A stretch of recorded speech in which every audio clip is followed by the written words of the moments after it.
Dimensión Salud. Con Elian Premio. Inicio espacio publicitario. Antes de hacer una cirugía plástica, infórmate. Después es tarde.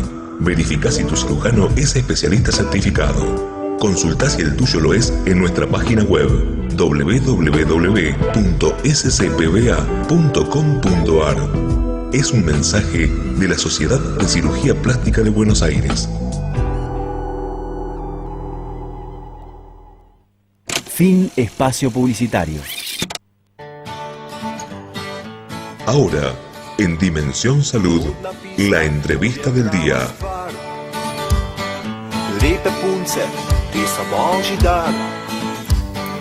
Bueno, damos comienzo a un nuevo bloque y está con nosotros Susana Vallardo, doctora en Psicología, directora del Departamento Académico de Ciencias Humanas del Instituto Universitario Escuela de Medicina del Hospital Italiano, integrante del Servicio de Psiquiatría especializada en pacientes con trasplantes de órganos y psicoterapeuta de adultos.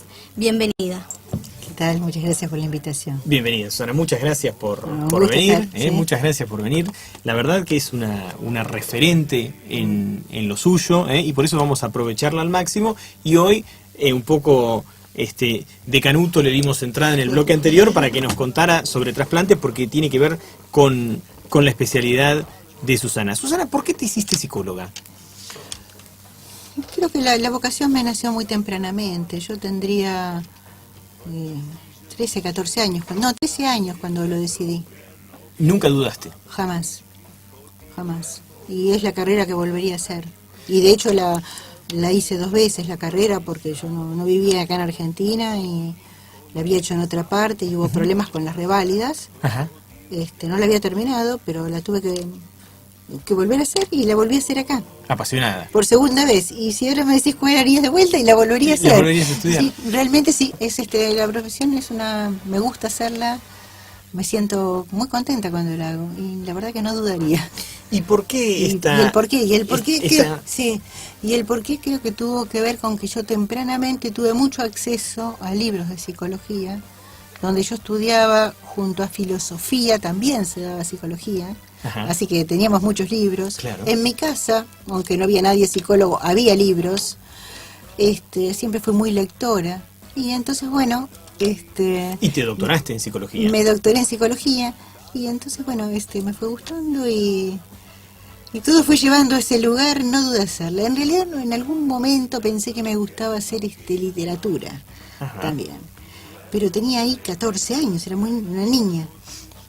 Pero en realidad lo que me gustaba eran los procesos psíquicos que describen los buenos escritores. Los buenos escritores, ¿no? ¿Y tu encuentro con el trasplante? El encuentro con el trasplante es más reciente, de hace 20 años. Uh-huh. ¿Cómo llegaste ahí? Llegué al trasplante porque yo venía trabajando, ya llevaba como 15 años en otro sector de trabajo hospitalario, que era una sala de internación de psiquiatría. Y mi jefe de servicio en ese momento resuelve que otra persona más hiciera una tarea que se llama interconsultas, que significa que vas a las habitaciones de aquellos pacientes que están internados que requieren algún soporte psicológico, de algún tipo.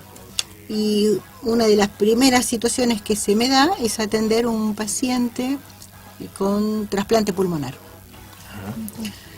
Bueno, empiezo ahí a conocer a este paciente, empiezo a adentrarme de la problemática, te estoy hablando del año 95.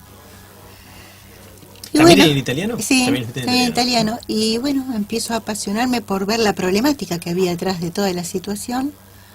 Y a partir de ahí fue como un apasionamiento, un enamoramiento con el tema.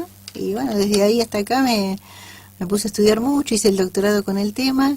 Y es lo que vengo haciendo en el hospital los últimos 20 años. En mi consultorio hago el consultorio tradicional de un psicólogo, ¿no? ¿Y tu tesis doctoral? En trasplante reno-pancreático. En realidad ahí especifiqué un tema. Las tesis siempre conviene hacerlas en temas acotados. En temas acotados, claro. Entonces el tema de trasplantes es vastísimo. Y las diferencias entre cada trasplante son también muchas. Cuando uno empieza a conocer mucho de un tema, más va al detalle y más ve todas las diferencias y matices que tienen. Aparte de una casuística enorme, ¿todos los trasplantes del hospital italiano pasan por vos? Sí, veo todos en adultos. En adultos. Menos médula ósea, eso lo ve otra colega. Ajá. Pero veo lo que se llaman órganos sólidos todos. Órganos sólidos todos en adultos. Pero elegí en ese momento renopáncreas porque tenía un par de características que a mí me interesaban especialmente. Era un trasplante que ahí comenzaba, en ese momento en Argentina. Tenía una población que a mi modo de ver era muy interesante, porque el paciente que llega a ese tipo de trasplante o tiene afección renal más una diabetes infantil, diabetes 1. Entonces, son dos problemáticas crónicas que afectan la vida y además casi que hoy la diabetes es casi que una epidemia, ¿no? Claro, sí. Entonces eran dos problemáticas muy interesantes, vinculadas a la cronicidad, con una posibilidad de cambio radical en las expectativas de vida, de quedar libre de dos enfermedades severas. Entonces me apasionó el tema. ¿Vos a los pacientes los encontrás ya cuando está la indicación o cuando se le diagnostica una enfermedad susceptible de ser tratada con no, en un general, trasplante? en general, la mayoría, en los casos de excepción, yo los conozco en los diversos casos cardíacos, hepáticos, lo que fuere, cuando se dice que está la posibilidad y que se va a evaluar para. Entonces hay una evaluación médica. En el caso del renal, un tipo lo que veo entra... cuando está en diálisis para el ingreso a la lista, cuando el equipo médico lo evalúa y decide ingresar en lista. Y ve si va a ingresar a la lista de espera. Y ahí lo veo. Y en general, ¿qué perspectiva tiene, por ejemplo, el paciente o los familiares que lo acompañan? ¿Perspectiva en qué sentido? ¿Médica? Médica. ¿De evolución del trasplante? Exacto. Y el trasplante es un recurso fantástico, maravilloso, que cambia totalmente el destino que tiene una enfermedad hasta ese momento, porque tiene que ver con órganos que ya tienen toda su funcionalidad irreversiblemente deteriorada. Por lo tanto, la posibilidad de un órgano nuevo implica una expectativa de vida y una calidad de vida que sin él no existiría. Claro. En algunos pacientes la vida misma. Exacto. ¿Luego del trasplante los seguís viendo o no? Ocasionalmente, no siempre se puede ver a tantas personas como desearíamos. Claro. Lo que se puede sí es sugerir seguimientos en los lugares de residencia, porque no... Claro, ustedes trabajan con todo el país. Y sí, no solo nosotros, casi todos los centros de trasplante le pasa esto, ¿no es cierto? Entonces, uno puede sugerirle que en su lugar de residencia, o a veces simplemente viviendo en Buenos Aires, en su prepago, en su obra social, la persona tenga el seguimiento. Lo importante es que si uno detecta el problema, le haga la recomendación apropiada. Claro, donde se implementa es de acuerdo al recurso, creo que eso es lo importante. Aquí hablamos del receptor, pero me interesa muy especialmente tu experiencia con los donantes, cuando interviene el donante vivo y sobre todo cuando interviene el donante vivo no relacionado, es decir, donde se activan los resortes judiciales y demás. ¿Cuál es tu experiencia en ese campo? Bueno, sí, le contamos a la gente que el trasplante, por ejemplo, el trasplante renal habilita al donante vivo y que cuando se trata de personas unidas por los lazos parentales que la ley habilita hasta el 4º grado consanguíneo o una relación conyugal o de tipo conyugal, allí está autorizado expresamente por la ley. Cuando está por fuera de los parentescos, por ejemplo un amigo, allí es necesario solicitar un permiso judicial, un procedimiento judicial especial, y es la justicia la que autoriza. El caso, el último más famoso, Sandra Mianovich, puede haber sido, ¿no? Por decirlo de alguna manera. ¿Cuál es tu experiencia con los donantes? Bueno, los donantes, nosotros hacemos siempre una evaluación psicológica. Y en esa evaluación, en realidad, lo que uno quiere conocer es que la persona haya entendido todas las implicancias de su acto, por qué lo hace, si hay algún tipo de temor, qué espera de esto, si las expectativas son razonables, si hay temores, cuáles son, e intentar zanjarlos y aclararlos, si no hay algún tipo de situación emocional que pudiera dificultar luego la buena evolución, si la persona ha podido ponderar las necesidades de tiempo que va a disponer después, de tiempos de recaudo para la salud, etcétera. Entonces tratamos de hacernos la mejor composición, y si vemos que en algo la persona algo no ha tomado en cuenta, acercar la idea para que lo trabaje. Y lo pueda trabajar y elaborar. Esto es lo que se suele hacer. ¿Algún caso que te acuerdes en el que tu dictamen haya sido desfavorable o hayas desaconsejado a un donante? Sí, uno más que a veces, no sé si la palabra es de desaconsejar, uno lo que ayuda es a que piense sus decisiones. y si está en el momento adecuado para hacerlo o no. Y si realmente está convencido de lo que va a hacer. ¿Y eso cómo se hace, digamos? Porque ¿quién más que el propio donante puede saberlo? Ayudarlo a pensar sus propias ideas, no las de uno. Bien. ¿Y eso? Ayudarlo a reflexionar sobre lo que él mismo dice. Y si todo lo que dice a él mismo le resulta congruente, él va a saber que eso va en un buen camino. Y si empieza a ver que está tropezando con dificultades que él no va a poder sanar, él mismo va a tener que buscar los recaudos. A tu pregunta específica, me acuerdo de una persona que estaba muy deprimida en el momento que vino a ofrecerse.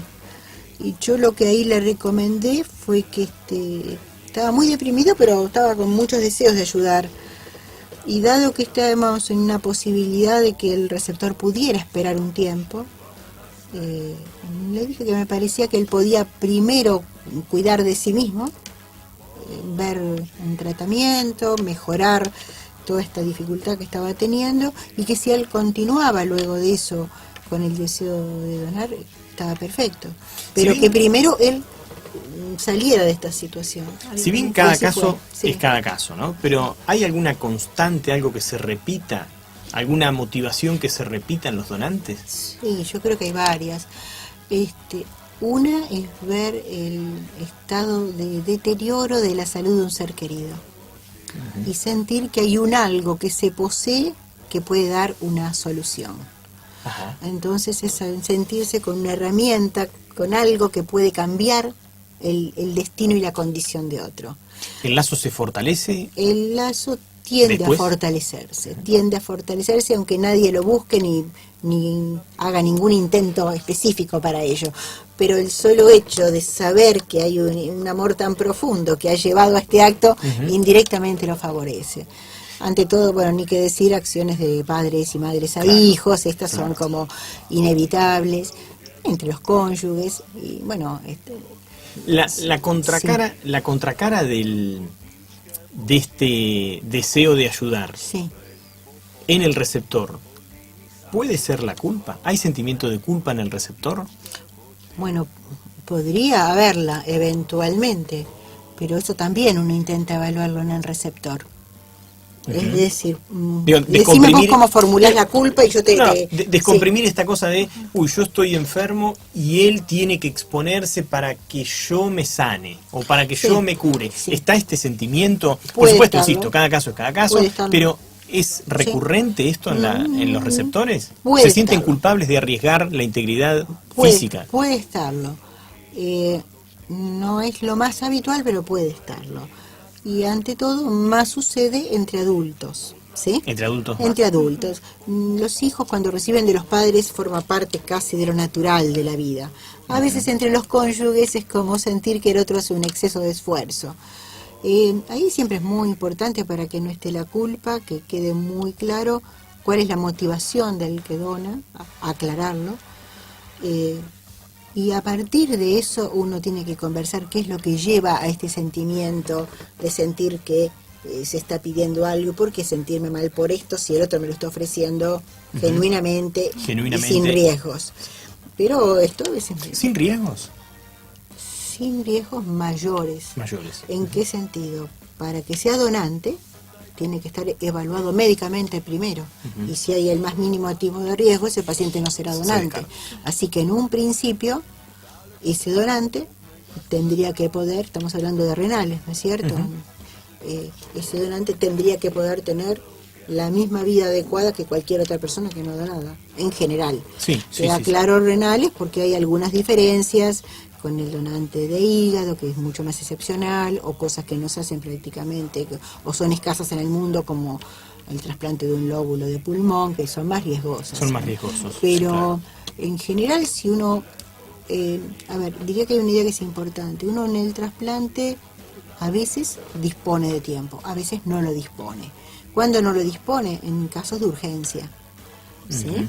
Pero o porque hay una lista de espera o porque está la diálisis en los renales, hay tiempo para conversar y aclarar todas estas dudas. ¿Cómo se maneja? No es bueno que si alguien tiene culpa persista en esa culpa, porque eso luego va a volverse en contra. Así que este es un sentimiento que hay que desanudar, hay que ayudar. Una cosa es estar agradecido, otra es saber que él ha hecho algo importante por mí, otra es sentirme culposo, ¿sí? Exacto. Entonces son sentimientos que hay que buscar desactivar y entender el origen y la causa de esto. Yo a Susana la conozco hace muchos años, Sí. y alguna vez te escuché decir algo. A ver, ¿qué habré dicho? ¿Qué habré dicho? Que a mí me quedó grabado. Creo que había sido un estudio que era con unas bolitas, ¿no? El test de Usandivaras, el test de las bolitas de Usandivaras.